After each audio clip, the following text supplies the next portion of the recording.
সীমান্তে বিজিবির সঙ্গে আনসার ও গ্রামবাসীর রাতভর পাহারা।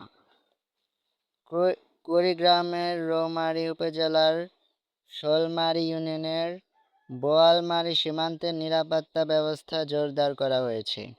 অবৈধ পুশিন, অনুপ্রবেশ ও অন্যান্য অপ্রীতিকর পরিস্থিতি মোকাবেলার জন্য বর্ডার গার্ড বাংলাদেশ বিজিবি এর পাশাপাশি Bangladesh Ansar and village defence force সদস্যরা নিয়মিত দায়িত্ব পালন করছেন।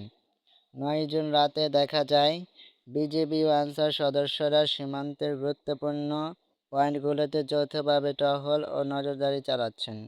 স্থানীয় গ্রামবাসীরা স্বেচ্ছায় রাত জেগে সীমান্তে পাহারায় সহযোগিতা করছেন।